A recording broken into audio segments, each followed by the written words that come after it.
Hello friends, welcome to Arvamesa Kodua Parva. நான் விஜயலட்சுமி துளசி பேசுறேன். So இன்னைக்கு வந்து நான் என்ன பண்ணலாம்னு இருக்கேன்னா actually நான் தீபாவளி போது வந்து நான் வந்து பாதுஷா செய்தேன் என் வீட்டுக்காகன்ட்டு. So அப்ப வீட்டுக்கு செய்யும்போது என் சன்னுக்குலாம் கொடுக்கும்போது ஆபீஸ்ல எல்லாம் எடுத்துட்டு போனப்போ அவங்க எல்லாரும் என்ஜாய் பண்ணாங்க. எல்லாருக்குமே டேஸ்ட் ரொம்ப பிடிச்சிருக்குதுன்னு சொன்னாங்க. So அதை பேஸ் பண்ணி என் சன்னோட ஃப்ரெண்ட் ஒருத்தர் வந்து இந்த மாதிரி பாதுஷா ரெசிபி வேணும்னு கேட்டாங்க. So அதனால வந்து இன்னைக்கு பாதுஷா சொல்றேன். இது வந்து ஒரு ட்ரெடிஷனல் ஸ்வீட் இது.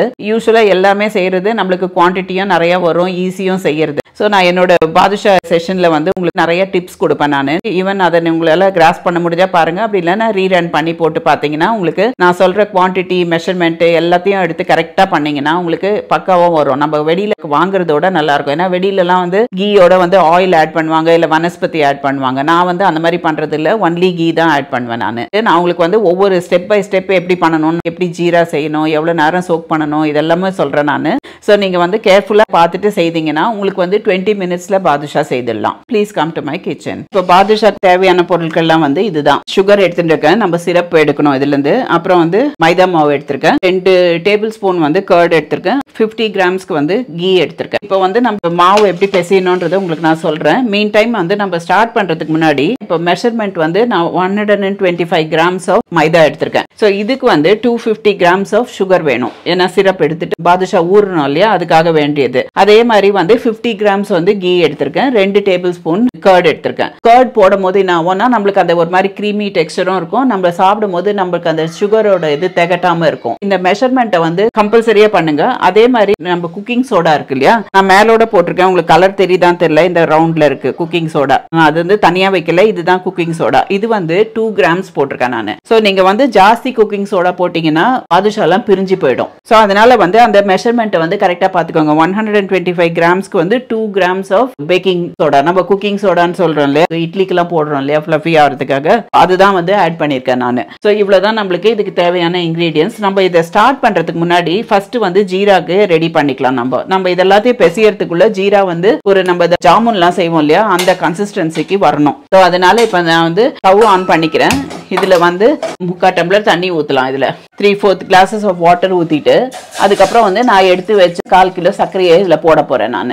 சர்க்கரை கரைஞ்சி அது மெல்ட் ஆகிட்டு ஒரு ஜீரா பதத்துக்கு வரும். அது எப்படின்னு நான் சொல்றேன். இது வந்து பிசு பிசுப்பு நம்ம ஜாமுன் ஜீரா செய்வோமோ அந்த ரேஷியோல வரணும். அது எப்படின்னா பிசு பிசுப்பு பதத்துக்கும் ஒரு ஹாஃப் ஸ்ட்ரிங்குக்கும் நடுவில் இருக்கணும் அது. ஸோ நீங்க ரொம்ப ஜாஸ்தியா ஸ்ட்ரிங் வச்சுட்டீங்கன்னா நம்ம பாதுஷா எடுத்து போடும் போது அதுல வந்து ஜீரா உள்ள இழுக்காது. அதுக்காக தான் வந்து இந்த மாதிரி பண்ணணுன்றது. இப்போ வந்து ஒரு மீடியமா நீங்க வச்சுக்கோங்க. இப்போ பாத்தீங்கன்னா இந்த தண்ணி சுகர் போட்டு சோக் பண்ணியிருக்கேன் நான். ஸோ இதை 2 வாட்டி கலக்கி விட்டீங்கன்னா சுகர் வந்து கரைஞ்சிரும். அதுக்கப்புறம் இது மொல்லமா மெல்ட் ஆகிட்டு இது ஜீரா பதத்துக்கு ரெடி ஆகட்டும். மீன் டைம் வந்து நம்ம மாவு பிசைஞ்சிக்கலாம். அது இல்லாம வந்து கடாயில வந்து எண்ணெய் வச்சிருக்கேன், எண்ணெயில தான் நம்ம பாதுஷா பொரிக்கிறோம். நெக்ஸ்ட் வந்து ஒரு கிண்ணம் எடுத்துருக்கேன், இதை வந்து ட்ரையா எடுத்துக்கோங்க. இதுல வந்து அதை 125 கிராம்ஸ் ஆஃப் மைதாவும் அந்த பேக்கிங் சோடாவும் இதுல போட்டுருங்க முதல்ல. ஸோ இதை போட்டுட்டு நெக்ஸ்ட் வந்து என்ன பண்ணணும், இதை வந்து நல்லா அந்த பேக்கிங் சோடா மிக்ஸ் ஆகிறதுக்காக நல்லா கலக்கி விட்டுடுங்க. முதல்ல கலக்கி விட்டுட்டு இது நடுவில் ஒரு சின்னதாக ஒரு ஸ்கேனர் மாதிரி வெட்டி விட்டுக்கோங்கன்னு சொல்லுவாங்க. இதில் வந்து என்ன பண்ணுங்க, நீங்கள் இந்த கீ இருக்கு இல்லையா, அந்த 50 கிராம்ஸ் கீயை இதில் ஊற்றிடுங்க.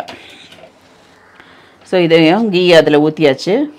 இதோட வந்து நான் எடுத்து வச்சிருந்த கேர்டையும் வந்து இதிலே போட்டுடுங்க. ஸோ இதை போட்டுட்டு நல்லா மிக்ஸ் பண்ணிடுங்க. முதல்ல இது ரெண்டுத்தையும் கர்டையும் கீயும் போட்டு நல்லா மிக்ஸ் பண்ணி விட்டுடுங்க. ஸோ இது ஓரளவுக்கு மிக்ஸ் ஆயிடுச்சு. இப்போ வந்து அப்படியே நீங்கள் கலக்க இந்த மாவோட கலந்துரும்.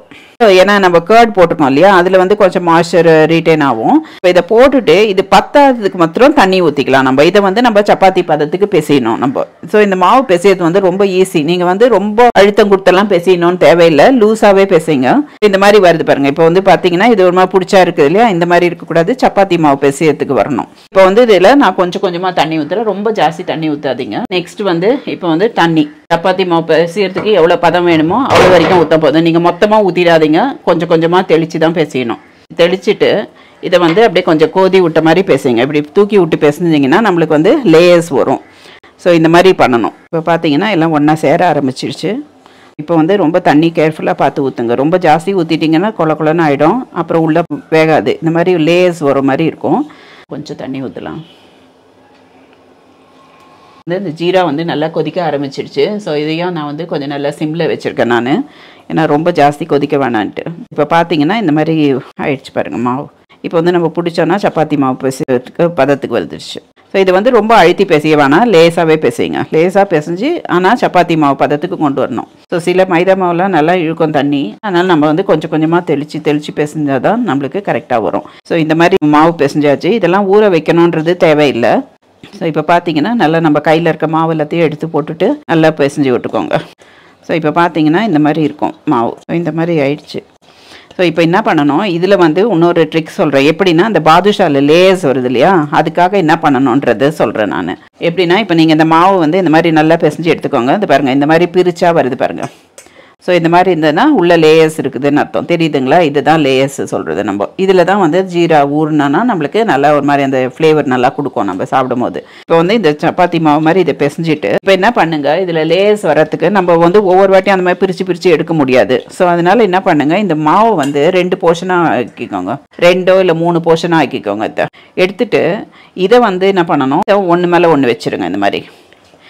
இந்த மாதிரி வச்சுட்டு இதை இப்போது அழுத்தி நம்ம வந்து இதை ஒரு லேசாக ப்ரெஸ் பண்ணி இதை வந்து ஒரு பால் மாதிரி பண்ணிக்கலாம். இப்போது அவ்வளோதான். இந்த ட்ரிக்கு தான் சொன்னேன். இது வந்து என்னென்னா பாதுஷாவில் லேயர்ஸ் வரதுக்காக அந்த மாதிரி பண்ணணும். ஸோ இப்போ நீங்கள் பிரித்து பார்த்தீங்கன்னா தெரியும், நான் இப்போ பிரிக்கலை, ஏன்னா நான் ரெடி பண்ணிட்டேன். நான் திருப்பி அதை நம்ம கட் பண்ண வேணாம், நம்ம அந்த லேயர்ஸ் அப்படியே இருக்கும்.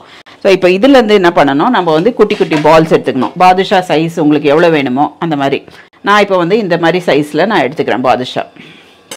ஸோ இந்த மாதிரி எடுத்துக்கோங்க. இந்த மாதிரி எடுத்துகிட்டு முதல்ல ஒன்றுத்தை வந்து இந்த மாதிரி உருண்டை பண்ணிக்கோங்க. உங்களுக்கு எவ்வளோ பெரிய சைஸ் வருதுன்னு பார்த்துக்கோங்க. இதோட உங்களுக்கு கொஞ்சம் பெருசாக வேணும்னாலும் நம்ம இன்னும் கொஞ்சம் ஆட் பண்ணிக்கலாம். ஸோ இப்போ இந்த மாதிரி எடுத்துக்கோங்க. இந்த மாதிரி வருது, எத்தனை வருதுன்னு பார்க்கலாம். நம்ம இதே மாதிரி எல்லா உருண்டையும் நம்ம பண்ணி போட்டுக்கணும். ஸோ இந்த மாதிரி கிள்ளி போட்டுக்கோங்க. அப்புறம் வந்துட்டு இப்போ வந்து பாதுஷா எப்படி ரவுண்ட் பண்ணுறதுன்னு சொல்கிறேன் நான். யூஸ்வலாக இது மாதிரி கட்டை விரலில் வச்சு நீங்கள் அழுத்தணும். இப்படி அழுத்துனீங்கன்னா இந்த மாதிரி வரும். ஸோ நீங்கள் இந்த மாதிரி முதல்ல கட்டை விரலில் அழுத்திட்டு அதுக்கப்புறமா இந்த இண்டெக்ஸ் ஃபிங்கரில் வச்சு நல்லா இது பண்ணிக்கோங்க. இதை வந்து இந்த மாதிரி ஒவ்வொன்றா பண்ணிவிட்டு, சில பேருக்கு வந்து 2 சைடும் பண்ணுவாங்க. அந்த மாதிரி 2 சைட் பண்ணும்போது நம்ம இப்படி திருப்பி வச்சுட்டு இந்த இடத்துல ஒரு ஹோல் பண்ணோன்னா நம்மளுக்கு ரவுண்டாக வந்துடும். நான் வந்து ஒரு சைடு தான் பண்ணுறேன் நான் எப்போவுமே, ஏன்னா அது வைக்கிறதுக்குலாம் நல்லாயிருக்கும் பார்க்குறதுக்கு. ஸோ இப்போ நம்ம சுடுறதுக்கு முன்னாடியும் இதில் வந்து ஒரு வாட்டி அழுத்தி விடணும். ஸோ இப்போ நான் மீதி இருக்க மாவு எல்லாத்தையும் வந்து நான் பீசஸ் போட்டுட்டு உங்களுக்கு அதே மாதிரி செய்துட்டு காட்டுறேன் நான்.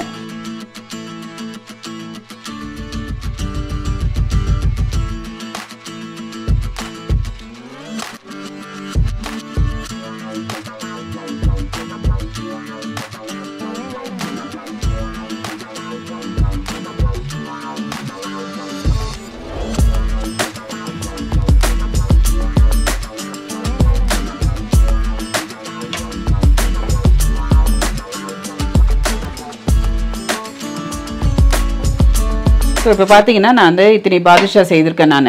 ஸோ இந்த பாதுஷா செய்யும் போதும் நடுவில் அழுத்தி விடணுன்றது ஒரு இது. இப்போ நான் எண்ணெய் வந்து சூடு பண்ணணும். அதே மாதிரி இந்த ஜீரா போட்டோம் இல்லையா, இந்த பாருங்கள் இவ்வளோ திக்காக இருக்குது, இன்னும் கொஞ்சம் திக்னஸ் வரணும் அதில்.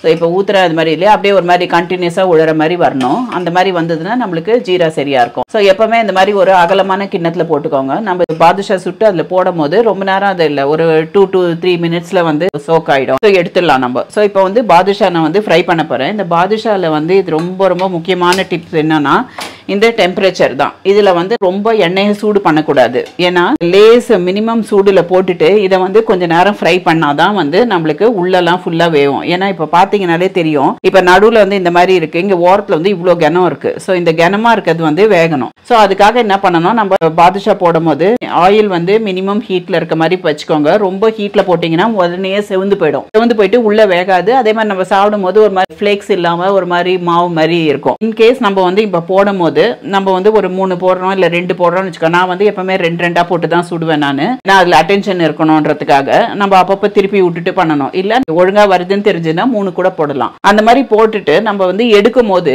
இப்போ நீங்க எடுத்து ஒரு ஜீரால போடுறீங்கன்னு வச்சுக்கோங்க. ஜீரால போட்டுட்டு திருப்பி அதை நம்ம அடுத்து போடுறதுக்குள்ள எண்ணெய் காஞ்சிடும். அந்த மாதிரி எண்ணெய் காஞ்சிச்சுன்னா நீங்க வந்து ஆஃப் பண்ணிடணும். ஸ்டவ் ஆஃப் பண்ணி திருப்பி அந்த மினிமம் ஹீட்டுக்கு கொண்டு வந்துட்டு அதுக்கப்புறம் தான் போடணும். இப்போ நம்ம வந்து போட்டுடலாம்னு நினச்சி போட்டோம்னா சக்குன்னு செவந்து போயிடும். நம்ம பார்த்தோன்னா ஒரு மாதிரி அந்த ரெகுலர் கலர் வராது பாதுஷாக்கு. நெக்ஸ்ட் வந்து ஒவ்வொரு வாட்டியும் போடும் போதும் வந்து இந்த ஹோல் வந்து கொஞ்சம் பெருசா இருக்க மாதிரி பாத்துக்கோங்க. இப்போ நான் வந்து ஒவ்வொரு வாட்டி போடும் போது உங்களுக்கு காட்டுறேன் நான். இப்போ வந்து ஹீட் பாத்தீங்கன்னா இந்த ஹீட் தான் வச்சிருக்கேன் நான். இதை தான் இப்போ ரீடைன் பண்ண போறேன். இப்போ வந்து பாத்தீங்கன்னா இது நம்ம இவ்வளவு பெரிய ஹோல் போட்டிருக்கோம். இதை வந்து இன்னும் கொஞ்சம் அகலம் பண்ணிட்டு போடுங்க. அப்படி இல்லைன்னா இது வேகும் போது என்னாவும் மொத்தமா சேர்ந்துட்டு குண்டாயிடும். அப்படியே அந்த பாதுஷா ஷேப் இருக்காது. இந்த மாதிரி கையில வச்சு அகலமா பண்ணிட்டு அதுக்கப்புறமா ஃப்ரை பண்ணலாம். நம்ம போட்டு ஒரு 5 மினிட்ஸ் ஆகுது. லைட்டு சூடு தான் வந்திருக்கு. இருக்குது. ஸோ இந்த மாதிரி இருக்கும்போது போடணும் பாதுஷாவை. இப்போ போட்டுருங்க.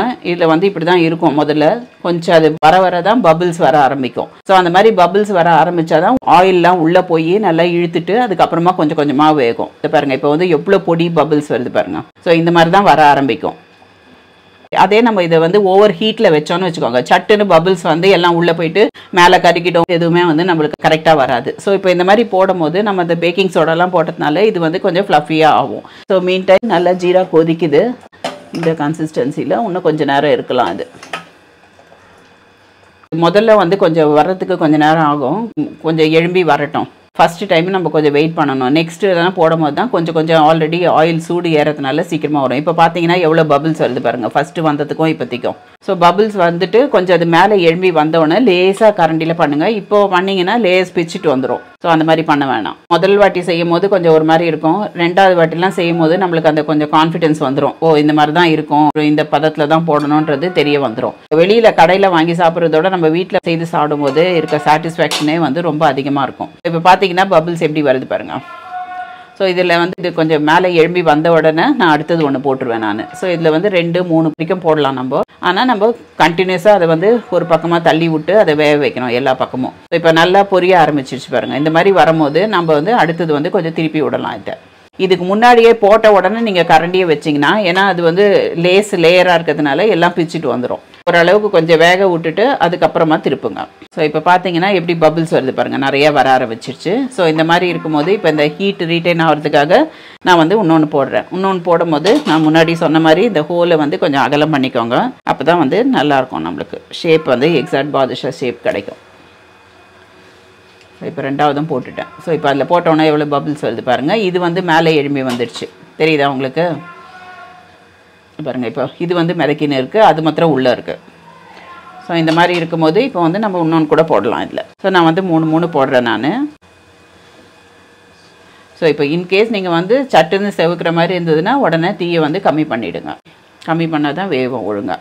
ஸோ இப்போ இந்த மாதிரி இருக்குது. இதை வந்து நான் திருப்பி போட போகிறேன். இப்போது இந்த பாதுஷா ஃபஸ்ட்டு போட்டோம் இல்லையா அதை. ஸோ இப்போ பார்த்தீங்கன்னா எப்படி இருக்குது பாருங்கள், குண்டா உப்பிட்டு இருக்குல்ல, நம்ம போட்டதோட டபுள் சைஸ் வந்துடுச்சு. ஸோ இப்போ வந்து இதை திருப்பி விட்டுடுங்க. திருப்பி விட்டோன்னே திருப்பி கொஞ்சம் ப்ரௌன் ஷேட் வரணும். இப்போ வந்து செகண்ட் அண்ட் தேர்டு உள்ளே இருக்குது, செகண்ட் வந்து கொஞ்சம் மிதக்கின்னு வருது. இப்போ பார்த்தீங்கன்னா நான் ஒரு வாட்டி திருப்பினோன்னே இன்னொரு 30 செகண்ட்ஸ்க்கு அப்புறமா பார்த்தீங்கன்னா இந்த மாதிரி இருக்கும். ஸோ இந்த மாதிரி ப்ரௌனாக இருக்கும். ஸோ இப்போ வந்து வெந்துடுச்சுன்னு அர்த்தம். நம்ம சலசலப்பெல்லாம் ஃபுல்லாக அடங்கினோன்னே ஃபுல்லானா இப்போ ஓரளவுக்கு இப்போ பார்த்தீங்கன்னா தெரியும் உங்களுக்கு, எல்லாத்தையும் திருப்பும் போது தெரியுதுங்களா கலரு எப்படி இருக்குதுன்ட்டு. இதுலேருந்து எடுத்துகிட்டு ஜீராவில் போட போகிறேன் நான். ஜீராவில் போடுறதுக்கு முன்னாடி வந்து உங்களுக்கு ஜீராவோட கன்சிஸ்டன்சி எப்படி இருக்குதுன்னு காட்டுறேன் பாருங்கள். ஸோ இந்த மாதிரி இருக்கும். இது வந்து நம்ம ஜாமுன் செய்கிற மாதிரி ஒரு அரை கம்பி பதத்தில் இருக்கும். ஸோ இதில் போட்டுட்டு ஒரு 2 மினிட்ஸ்க்கு அப்புறமா அதை எடுத்து தனியாக எடுத்து வச்சிடணும். ஃபுல்லாக அப்படியே ஊற விடக்கூடாது. எப்பவுமே வந்து கொஞ்சம் லோ ஃப்ளேமில் இருக்க மாதிரி பார்த்துக்கோங்க. இன்கேஸ் அப்படி ரொம்ப கொஞ்சம் சூடு ஏறிட்ட மாதிரி நீங்கள் ஃபீல் பண்ணீங்கன்னா நீங்கள் வந்து அதிலேருந்து எடுத்துருங்க, ஸ்டவ் ஆஃப் பண்ணிவிடுங்க. ஸ்டவ் ஆஃப் பண்ணிவிட்டு அதுக்கப்புறமா இந்த மாதிரி போட்டுட்டு அதுக்கப்புறமா திருப்பி ஆன் பண்ணிக்கலாம். கரண்டி எடுத்துகிட்டு இந்த பாதுஷா எடுத்து அதில் போட போகிறேன். ஸோ இப்போ பார்த்தீங்கன்னா இந்த மாதிரி இருக்குது பாருங்கள், உள்ள ஃபுல்லாக எல்லாம் பபிள்ஸோடு இருக்கா. ஸோ இந்த மாதிரி கலரில் இருக்கும் பாதுஷா. ஸோ இப்போ அதில் ஊறட்டும். மீன் டைம் வந்து நான் இங்கே வந்து இதில் திருப்பி ஒரு 3 போட்டுடுறேன் நான்.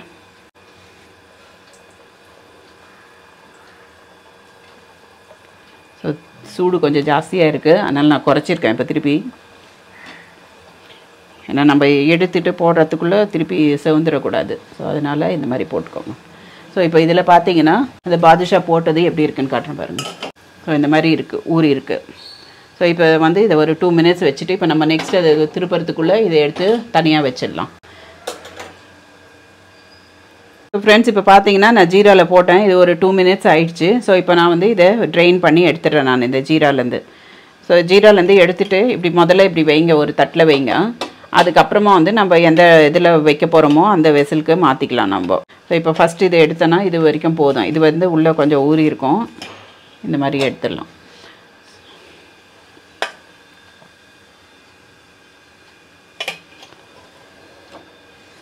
இது வந்து இந்த அடுப்புலேயே போட்டுட்டு இன்னும் கொஞ்சம் தீலியே இருக்கட்டும். இப்போ இதை எடுத்ததுக்கு அப்புறமா நான் வந்து கிளாஸ் பவுலுக்கு மாற்றிடுவேன் நான்.